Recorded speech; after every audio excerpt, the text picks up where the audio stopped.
Hello and welcome. Sorry that we're a little bit late. I had to go make coffee, so thank you for your patience. It's 7 a.m. here in New York. You guys just missed the sunset behind me. Jasmine, thank you for being here. And where are you joining us from today? Thank you for having me. I'm really excited to be on, and I'm joining here from Darmstadt. Just like for people who don't know where that is, that's really near to Frankfurt. Not inside Frankfurt, but near enough. So it's 1 o'clock here. Nice afternoon lunchtime viewing for anyone also in this part of the world. Excellent, excellent. I was just saying to Jasmine before the recording, apologies for the Arsenal background. I did not set that. You should, maybe for some context, Marie's Bundesliga Minutes was commissioned by the Transfer Exchange Show by Steve Kay and Kieran Stewart, and they're both Arsenal fans, and they started their empire of soccer shows with an Arsenal show. There's a Manchester show with Nathan Ellington, the former Premier League striker. There was a show at the Euros, which I was often a part of. And maybe this is some, secret advertising going on here, but it's nice. I like the color scheme. So next time we'll probably have the Marie's Bundesliga minutes colors of turquoise, white, and black for you again. We have some fans welcoming you here. Hello to everyone. I hope you're excited by what I can tell you about Bundesliga and my role. And I think the Arsenal background's a really good fit because I am an Arsenal fan. But hopefully we don't have to talk about that too much as after the result last night. But I mean, any sort of questions or laughing at me, I'll take it on the chin because that's what I'm here to do. Yeah, excellent. So just, as an introduction, I'm intrigued by your beautiful accent. Can you tell us a little bit about, your own background, where you're from, and, how that relates to football as well?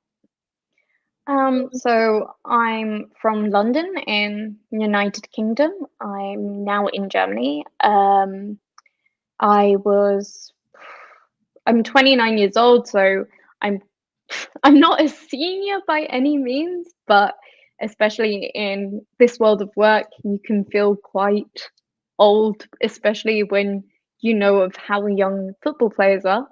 But I've been through a number of jobs, a number of industries, and before coming here to Germany, I was big into editing and writing about football. However, I fancied more of a career change, and I thought it would be the best place to be in Germany for that, as I was getting more into German football and the Bundesliga and all levels of German football, really. And I felt it was better fit for my expertise.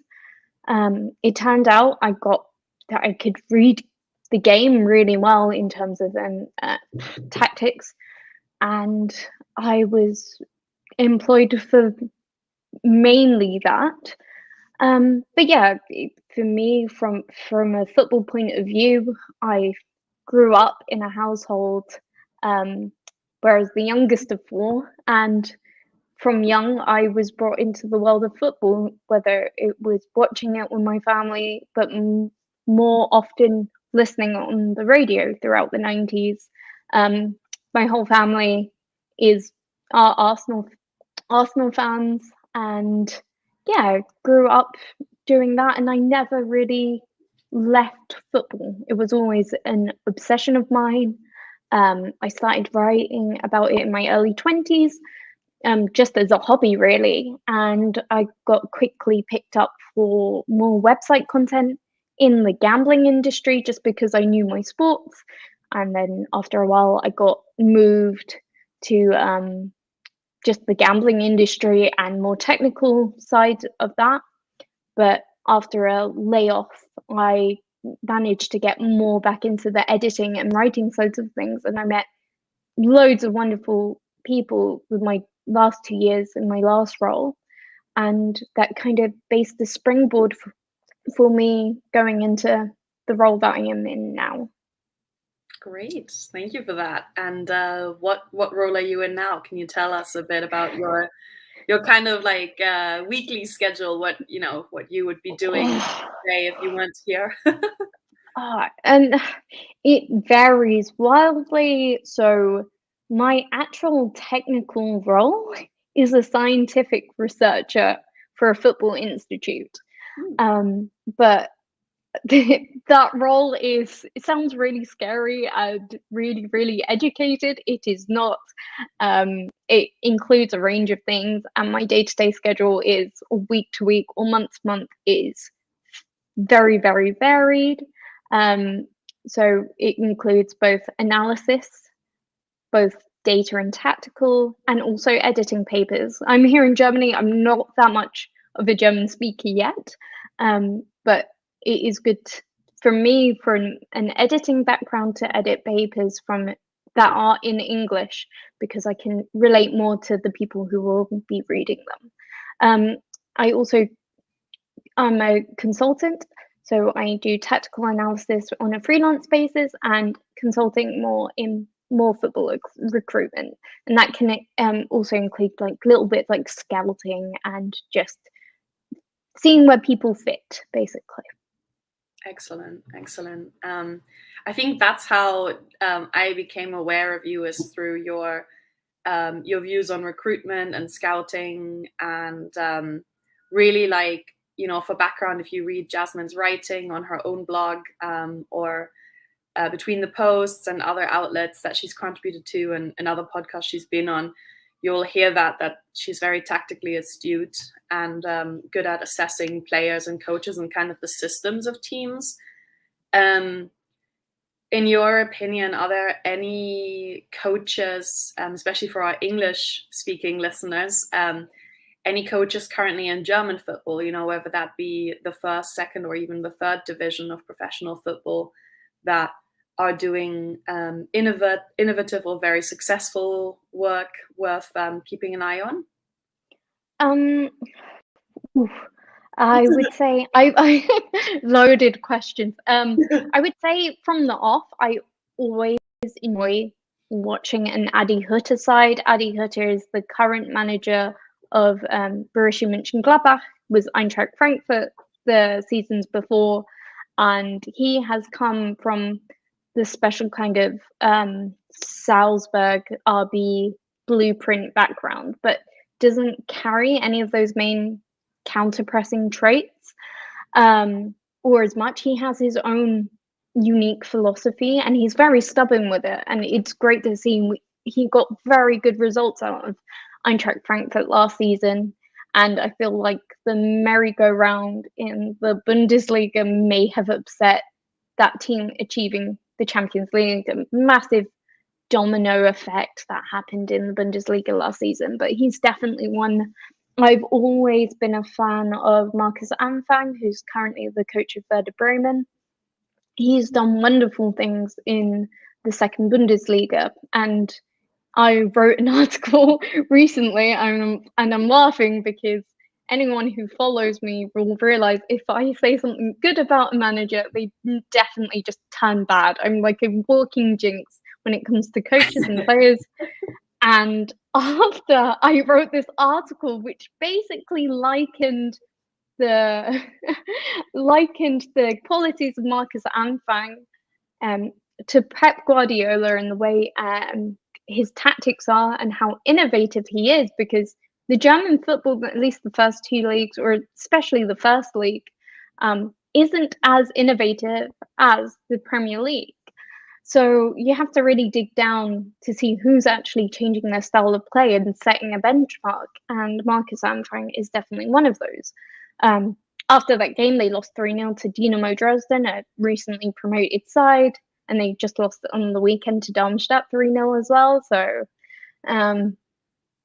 yeah, I'm a walking jinx, but that's definitely another coach that I'd say is very, very innovative. And also the coach of Hamburg, he's Tim Walter. He's not doing so great with Hamburg right now, but I think his tactics as a whole in the second league are very chaotic and very wonderful. Great. Especially if you like Arsenal, like I do, and you just see chaos on the pitch. It's a different kind of chaos, but anyone who likes intensive football, that's definitely one that you should follow.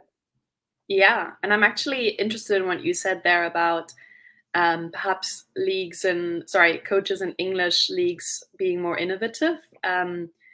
There's been a sort of I don't know if we can call it a trend, but maybe it's an accident. There's been a pipeline of coaches from the Bundesliga coming to Premier League and like Premiership football.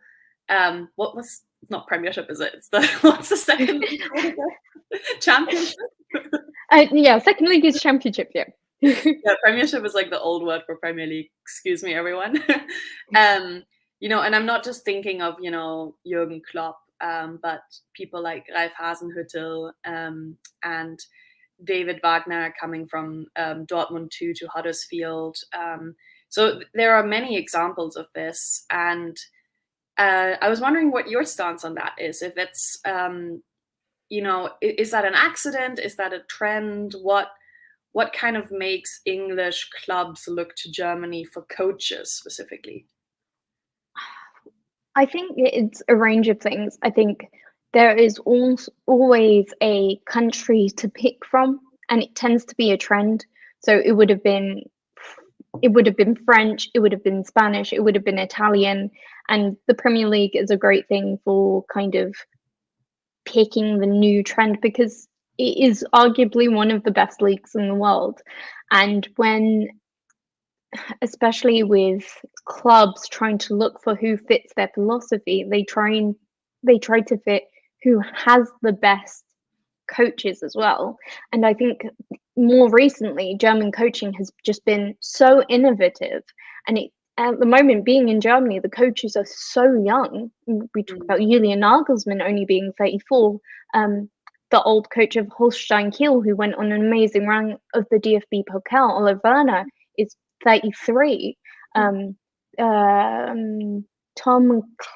Robert Klaus from Nuremberg is 37. You've got such young coaches who tend to be a little bit more fearless and stubborn in their approaches. And I think the Premier League and clubs looking into who fits their structure or who can change their structure realize that and go with those. They also tend to be I think, obviously, Klopp and Tuchel probably wouldn't have been, but if they were in a contract, I think coaches from the Bundesliga tend to be cheaper, just like the players are. So it definitely, there's a range of reasons why the Premier League are now looking to the Bundesliga to help them progress. And you see it in Champions League football. Hansi Flick with Bayern Munich. I mean, Dortmund got quite far with Lucien Favre.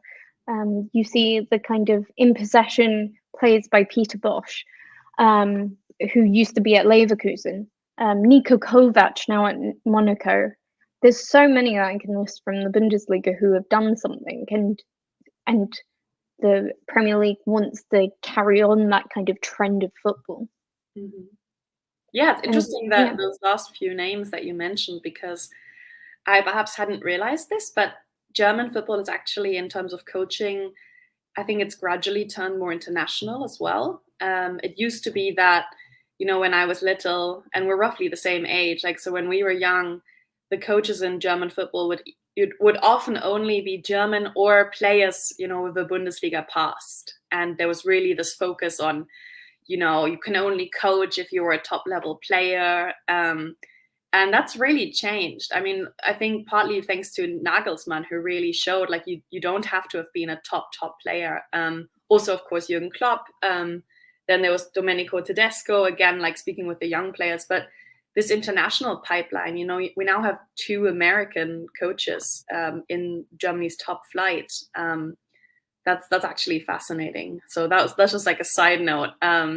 But you know, a lot of people here are asking about Premier League versus Bundesliga, etc. I wanted to maybe like narrow that down. Can you speak a little bit about the difference between being a manager in the Premier League? Because even that name, you know, suggests a different range of responsibilities versus in Germany, we speak of trainer, we speak of a coach. Could you maybe, you know, introduce those labels to our listeners? Yeah, and I think even that is evolving, especially how the Premier League are opening up to more roles in football clubs, as in terms of director of football, sporting director. You don't really see these names as much as we do in Germany. So in Germany, sporting directors are huge, director of football, and you will know these people, and they play a big part in their club, and they'll be rather front facing. You normally see sporting directors on the bench, for instance, over here. Whereas in the Premier League, this is still slightly behind, or slightly different roles. And I think, especially around 10, 12 years ago, a manager in the Premier League, for context, let's talk about Arsene Wenger, probably the greatest one to talk about this with.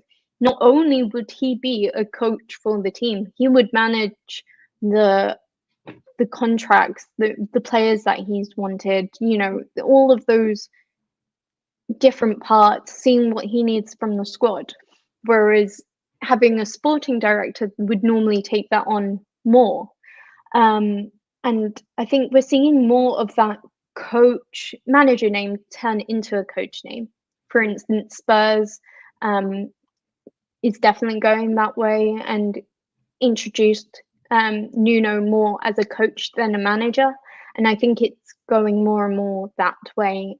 Arsenal the same. We had Sane as director of sport, but Arsenal's kind of leadership team, I would say, is differently structured, even for the ones in the Premier League, and trying to liken that to Bundesliga. But yeah, you're seeing more of this new style coach coming to the Premier League than before. But it's also a good point to there were some rumours about Jesse Marsch going to Celtic in the summer.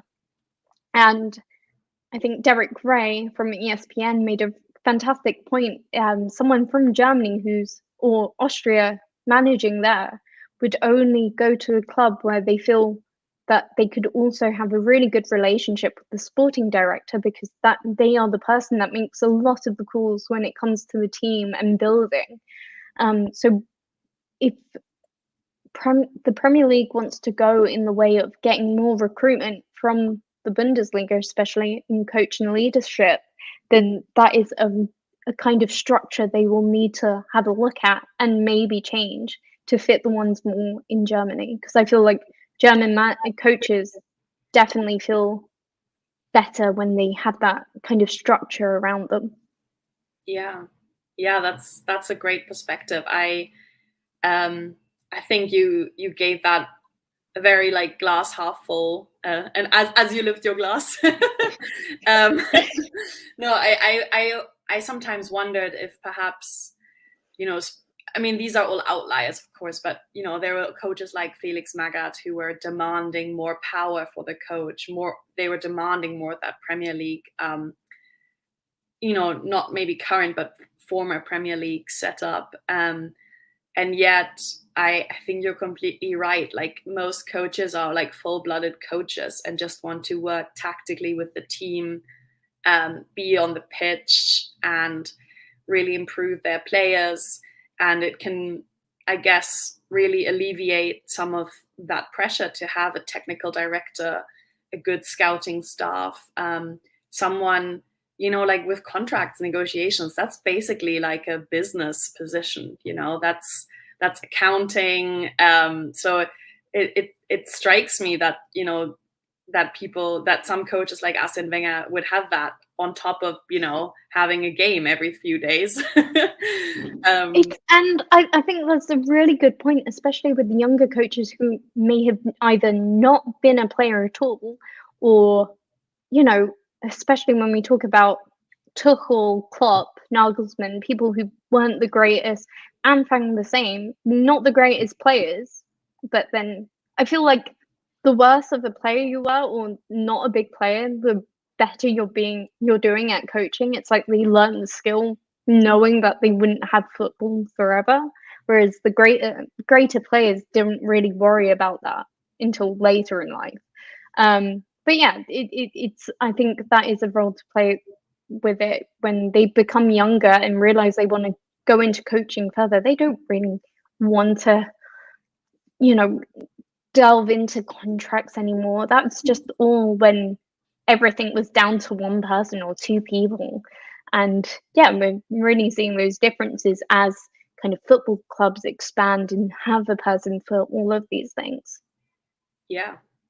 I'm going to turn it to, we've got a lot of good questions coming in, so I'm going to blend in some of these. First off, we have Donnie, who's asking about Timo Werner and his, troubling start at Chelsea. What's your take on his question? I am gonna probably upset a few people here. I didn't think from the start it was a good fit. I think Timo Werner needs a lot of support, and not in a bad way. He was, despite his fantastic goal scoring record at Leipzig, he suited more in a more open style of football from their opponents. The Bundesliga is lovely in terms of attacking transition, and that's why we see so many goals scored compared to any other league. There's more shots on goal. The defenses tend to be not as structured the same way in the Premier League, and he doesn't look like the toughest, most bullying striker in the world, and you could see that even in his Leipzig days.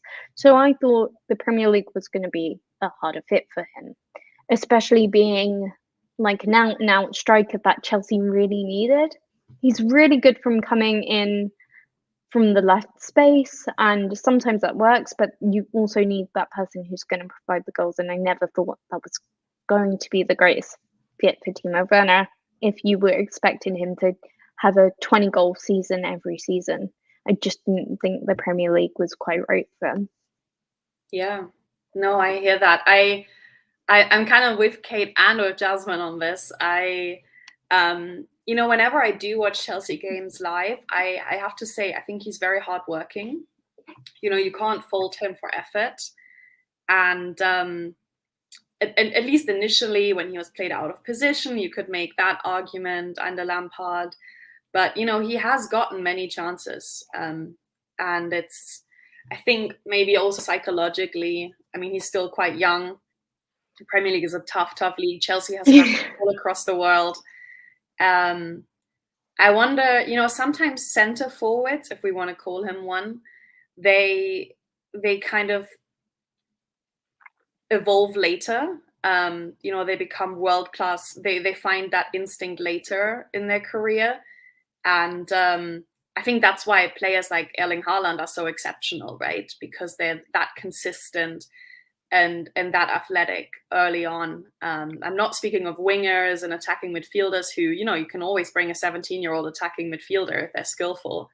But that center forward position, especially in like such a tough defensive league as the Premier League, yeah, it's definitely one of the great mysteries. And thanks for your perspective there about Chelsea versus RB Leipzig versus Stuttgart, where he started. Donnie appreciates you as well. Thanks, Donnie, for the question. It's a really good one. And a lot of people just see the stats and don't know how to really take it in and style of play as well. So it's really good to mention that and bring it all together. Yeah. Do you think Pippa has a point here as well with his finishing? Yeah, and I guess that's kind of true of what you were saying. It could be the thing that, the Bundesliga is so different, and because I don't want to say peaked, but he had such a good season under Leipzig in those conditions that now he has to refine that in that Chelsea side in the Premier League. I don't know if he will get the time to do that, especially with Lukaku being the main man there now. It's strikers are supposed to finish. So if his finishing is the problem now, you're going to have to refind it some way, because that was the reason you were brought in. We can talk about they're good at holding up the ball, and there will be specific instances where you use a striker for something else, but they still need to score. That's their main role. And Werner is great at creating space for other people, but he's also supposed to be a provider, and I think people need to remember that as well, that he does need to sharpen up on the thing that he's weak on. Definitely. Or currently weak on. Yeah. We do have a question here this question keeps appearing in every podcast, because I think it really interests people. It also really interests me, especially living in New York. Here we go. This time asked by City Women TV. A number of reasons. Normally you can have a Red Bull link that definitely opens up the eyes of people in the Bundesliga. They again tend to be cheaper. In America, they're getting better with men's football, and I feel like even if you're not a part of RB New York, many players think to better themselves, Germany is the best country to go to. There are a lot of kind of sister clubs where they'll have academies built for a bit like overseas studies programs, but with football clubs. So that's another reason of why they like to go to Germany and get integrated in Germany. I have to say, it's very brave of some of those kids as well that come over when they're so young, because I just moved here last year, and it's such a not culture shock, but when it comes to language barriers and stuff like that, I'm very aware of that. So to be a kid, especially in football, and coming over here from so far away, I do applaud those who actually take the chance to come over here and try and break it through the system, because we see in Schalke as well, and there's so many American players that come through their youth, and it's a pretty good gig for them to, if they feel like they're not developing in the same way, to come to Europe and try it out. Definitely. We actually, for people who want to hear more about this, we had Grant Wall on last Friday, and he in 2019 went on a kind of video trip to Europe and visited some of the capital cities of German football. Like, he was in Dortmund, Gelsenkirchen, where Schalke is. He was in Berlin. He was in Munich, and he spoke with young Americans there. It's a really good show. He spoke with Weston McKennie. This was in 2019. He spoke with Christian Pulisic just before he was on his way out of Dortmund. And some of the players, he told me that many of the players cited Christian Pulisic's example, kind of like following in his path. And that's reminiscent of, many English players citing Jadon Sancho as someone whose path they followed. And actually, seeing as today we're apparently an Arsenal show, it's worth mentioning that Emile Smith-Rowe, who's a big player at Arsenal now and a fan favorite, he too was in the Bundesliga for a little while at RB Leipzig. He didn't get much game time due to some injuries and just the fact that Leipzig had a stacked midfield. but I just wanted to put that out there too. Yeah, actually, I know this is a similar question, but maybe could you, as also someone who's come from the British Isles to Germany, could you speak a little bit about some of the young English talents who've gone the similar path in the past 5 years or so? I'm gonna draw a blank here.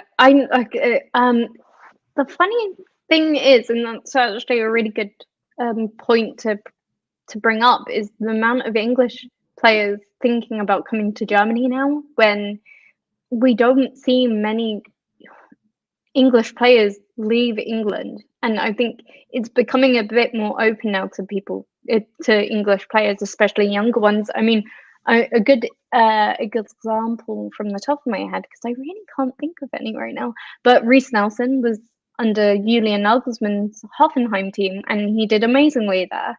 And he's currently at Feyenoord now on loan from Arsenal. I mean, but going the other way, we had Per Mertesacker, obviously still at the club. Mustafi, which I think Arsenal fans in the chat won't want me to talk about.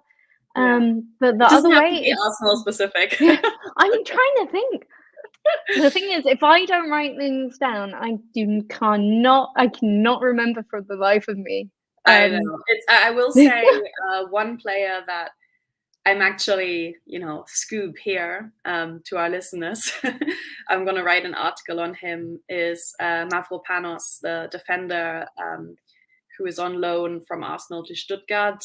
Stuttgart do have not just an option to buy, but an obligation to buy if they remain in Germany's top flight this season, which it's looking like they will. And Mavropanos has had an excellent start to the season. He scored, I forget if it's 2 or 3 goals, but anyway, really impressive tally for a central defender. And his one on the weekend was mind-blowing. It was a proper striker strike. And yeah, I remember the post-match interview. They interviewed him, which is kind of rare for me because I'm always used to German being spoken, and then you always look up when it's English being spoken. And they were talking to him, and they were just amazed, and they were asking him, "But you're not supposed to do that." And he just like, "What can you say?" But yeah, there's he is definitely one from Arsenal that has been an amazing signing for Stuttgart. Someone in the comments I've seen said Adeola Lookman. There is another one. Ryan Sessegnon was here last year as well. Just trying to remember a few of those names. So yeah, it's more of a popular destination, and you can see why.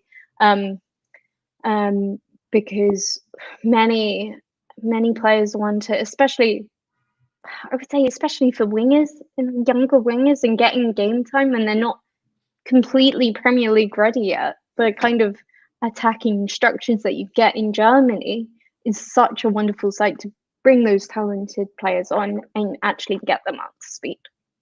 Yeah, we got Lauren here asking very much on trend with our loan questions. What do you make of this? I think there is a how do I put this into words? I think despite no matter what talent a player may have, especially when younger, they need to also find humility if they are going to improve. If your personality, if your attitude is not 100% on, like it was Matteo Guendouzi's, and there were countless amount of times of Matteo Guendouzi's behavior and Saliba kind of living up to his behavior and kind of trying to play along with Guendouzi's behavior, that should be stamped out. You're allowed to have personality, but when you start undermining so much when you're just coming into the game, I don't think there's an amount of talent that can keep you away from that criticism. I don't think Arsenal's recruitment is the best around. especially with the amount of centre backs they have. So I think the loan option is not a problem for me. I've seen Saliba in some of the kind of youth games and him not performing as well as he could have. And sometimes they just need to go out on loan and see if they can actually keep in a team and be good enough there, and see how they fit into the team after. That's all I have, really. Yeah, you said kind of like one of your magic words there with recruitment. And it's one of the things that I think journalism as an industry also needs to do a better job of explaining to people, because it's really interesting to fans. Of course, clubs don't want to give away their trade secrets, but there are always scouts and agents who might want to. And so I was wondering, perhaps people have watched Moneyball. People have heard in in interviews how like players are supposedly signed, and I think we think of the lifestyle of scouts employed by clubs as somewhat glamorous, traveling the world and seeing football games live. Is that really what it's like? What's your perspective on that whole kind of shrouded industry of recruitment? I think, especially with the coronavirus pandemic,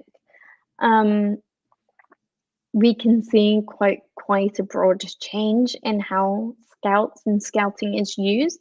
I think the best teams when it comes to scouting is ones that use both video scouts and live scouts. And I mean, the ones that travel the world. Sorry, a phone is going off in the background, but I will keep through. When it comes to live scouting and going to games, there are quite a few inefficiencies when it comes to that. If you're going to a game, the money and environmental cost for one behind that, if you only go to one match, that can be quite risky.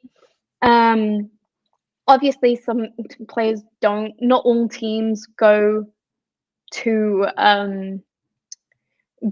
just one game without any information. We're seeing a lot of video scouting now being implemented in different clubs, and it depends on which club you go to. And and I'm a video scout, or I do video scouting would be a better way to put it. And you just have to filter through loads of videos. The only difference about live scouting is that you get to see the player in the environment, and the environment can make you or break you. But with most of the best players, you don't need to take in the context of the environment, because they will be in a different environment nearly every week. So I like the kind of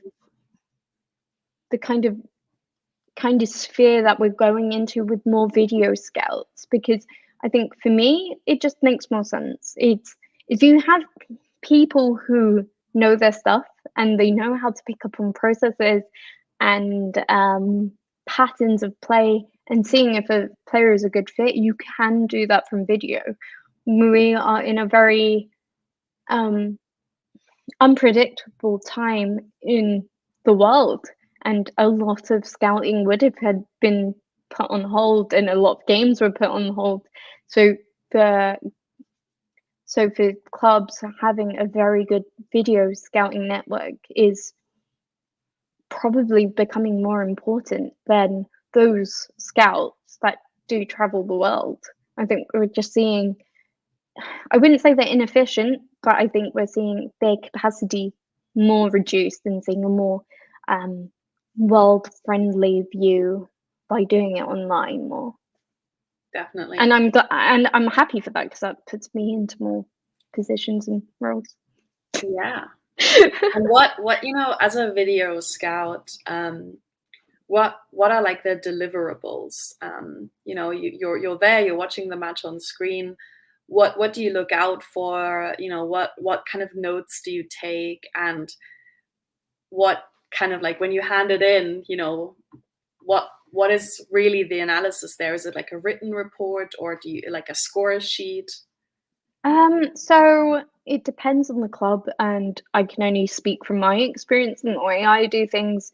It tends to be just notes on, it will be a certain position first. So we need to look on the traits that that club is looking for, and then we take into how they play as well. So I will normally note down, I will have so many clips from so many games, and I will use something like Y Scout that gives you like video reports and go through a number of them. And I think loads of people actually think there's a way to scout, but honestly, it's no different to gambling. You have no idea if this kid is going to be good in 2-3 years. Yeah. And it's somehow our decision to decide. And that's quite scary when I think about it. But you have to think, can this person improve? Can this person improve? Are they already the finished deal? Will they improve? Is it that they won't have any short-term improvement, but they will have long-term improvement? Is it that they're just the best defender in the world and they don't need to make an improvement because they'll fit into the squad each time? So I tried to find out the squad requirements. I don't normally go statistical, because if a player has been recommended to be, then that the whole data, and if they fit from a data point of view, has already been done, and I will see if how they actually play. So it'll be like, are they rash? Do they jump into decisions? How's their tackling? Are they going to break anyone's legs, or are they actually making time decisions? What's their positioning like? How quick do they make decisions? What's the other one? I had another thought, but basically those kind of temperaments in players that I will note down. And then I have to use my own decision making to see, again, if there's a short-term improvement to this player, will there be a long-term improvement to this player, or are they simply not good enough for this team that I'm looking for? Yeah. That was so fascinating. I didn't know there was so much going off of that. I didn't know how to follow that up. But so I'm actually going to give the floor to AJ, who's asking another good question here. I've only been doing this for a year, so I can't possibly say, and I don't think I'm allowed to say either. But no, yeah, I can't. We're not later in their career yet. But give me like 3 to 5 years and tweet me, and we can see together if they've improved. There you go, AJ. Set yourself a calendar reminder for 2024.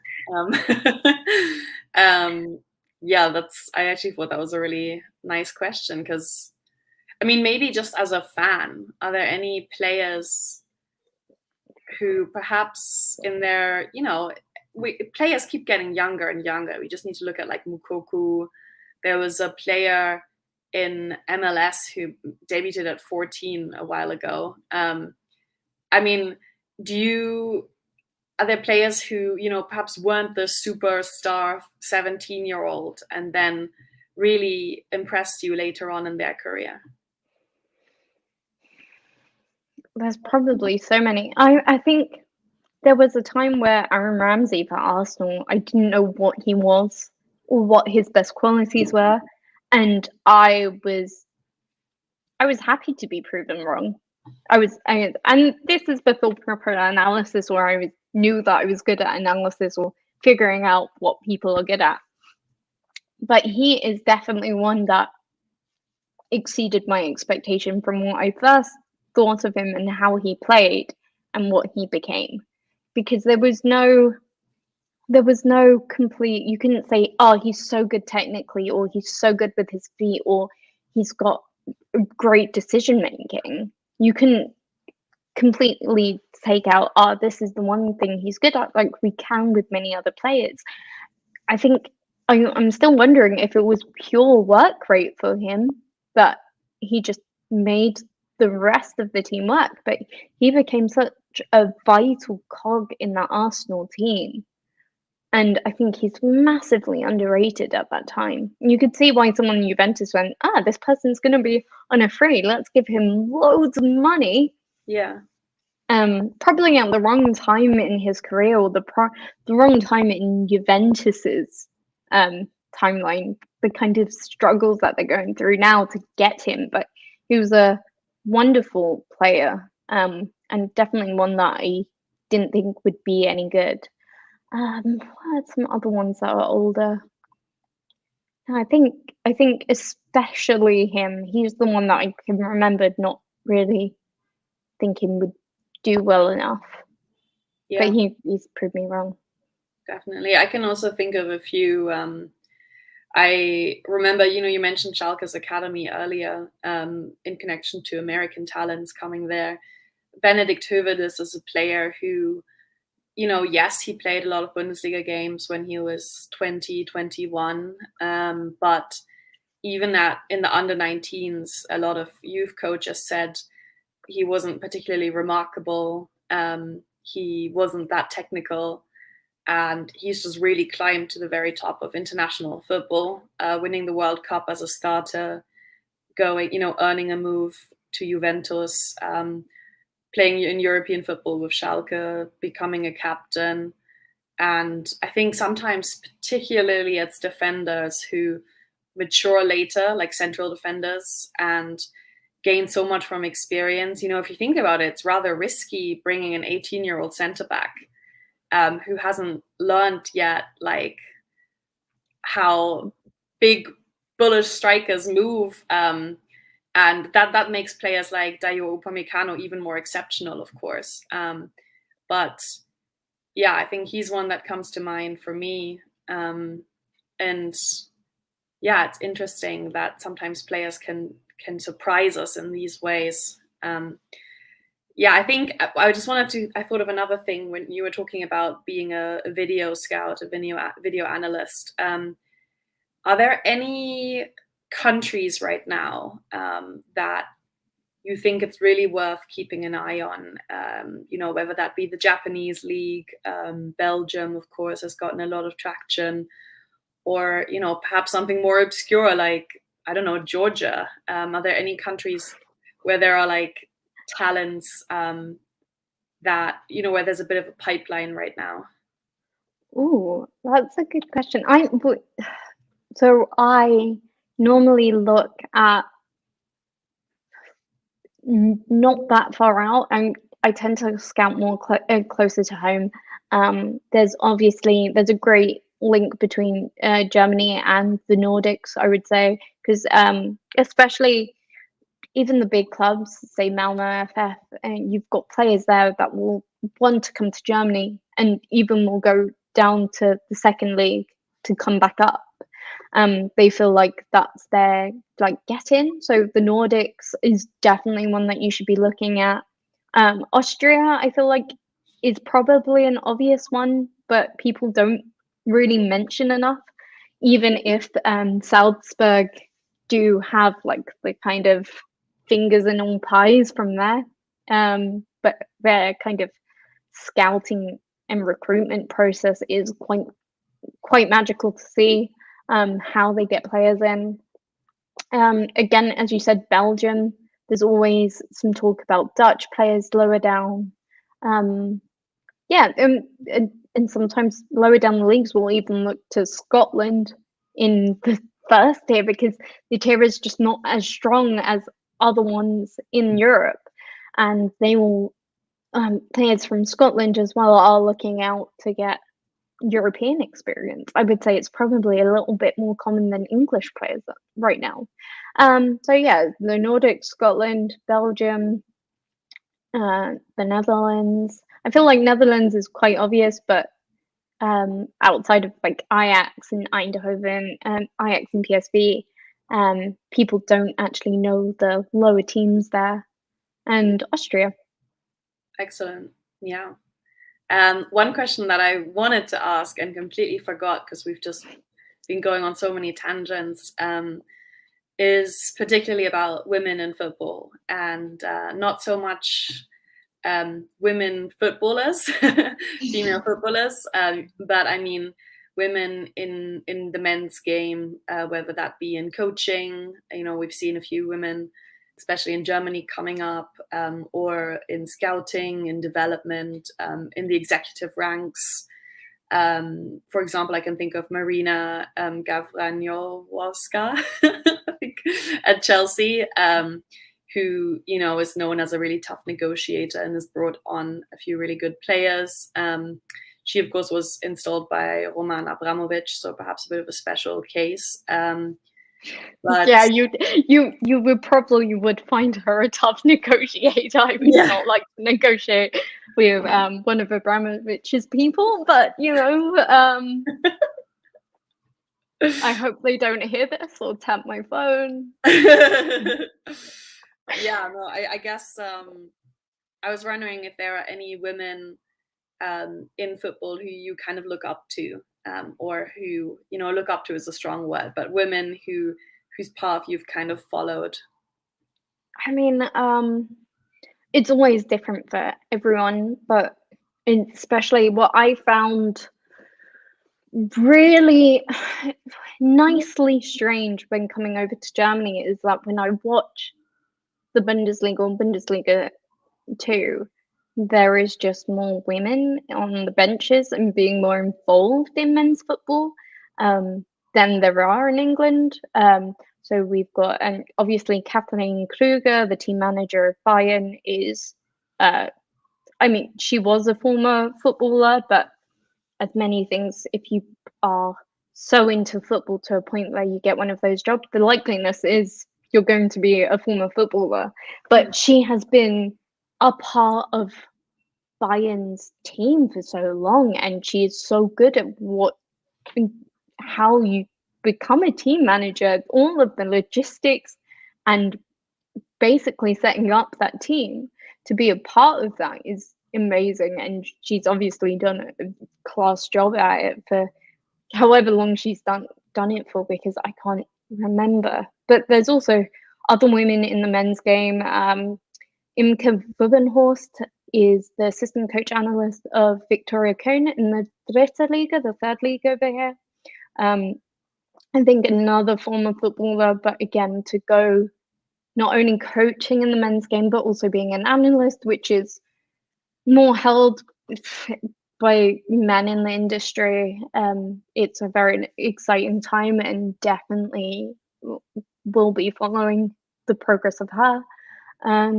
Then we've got people away from scouting, but still in the men's league. Wiebke Schlussmann, who's nutrition and monitoring at Borussia Mönchengladbach now. She was at Dynamo Dresden, and at Schalke, and now at Gladbach. And one more, Helena Costa from Eintracht Frankfurt. She used to be a scout at Celtic. She actually, I think, managed Clermont for the men's team, but she left because they were very patronizing. And she's a great scout. She's been a scout at Eintracht Frankfurt for the last 4 or 5 years now. And she's amazing at what she does. She's held positions for so long. She knows her stuff. She knows how to get a good player. She knows the qualities of her teams and how to recruit for them. She's definitely someone that I look up to. Fascinating. Yeah, I have to say I didn't know most of those names, so I was impressed that you just had them all at the ready. And I think, like, having been at Frankfurt the last 4 or 5 years in the scouting department is a pretty good thing to put at the top of your resume when we look at who they recruited in that time span. We've got Mary here naming a few journalists as well. And Lisa asking another question about officials. What do you make of this? And then perhaps after this, I will let you go. again, in Germany, we do see more female officials. We've had Bibiana Steinhaus, who's been a referee and has gone away from refereeing to be more VAR for now. And you just see, especially down in the lower leagues, there are more female officials here than there are in England. And there's no reason why they shouldn't be involved, and they should be as the face of football goes on. So England's a different case to Germany, obviously. We've obviously got Sean Macy, who's a fourth official in the English game. And I don't really see what is holding the FA back from bringing more women into refereeing roles. Again, if they are good enough. Sean Macy has been a fourth official for ages now. So when she actually referees the game, which has been happening in loads of other countries already, it's mainly England that's behind in this happening. So, but it should happen, and it should happen sooner than later. And if it doesn't, the FA really need to look into their structural misogyny. Yeah, I love that. What a great thing to end on with two women. I actually once wrote a kind of op-ed piece about the DFB and the fact that 1 in 7 of its members, the DFB is the German Football Association, the largest member sports organization in the world. 1 in 7 members are female, and yet I think on the executive board, it's in executive positions, it's like 0.4% women. And yeah, just wanted to drop that there. I'll be sure to keep that out so you guys can read it. Thank you so much for being here, Jasmine. Is there anything you'd like to plug? You know, how can people follow your work? If you follow me on Twitter, I'm at Jasmine_BH1. I do pieces for as well as my job. I write sometimes for DW Sports and also between the posts. But yeah, you can find all my pieces on my Twitter. And also there's a link to my blog that I also do some tactical analysis. Excellent. Thanks for the support, everyone. Thanks for watching. Thanks for your excellent questions. And most of all, Dankeschön, Jasmine. We appreciate your time. And this was a lot of fun. Yep. Thank you again for having me on. All right.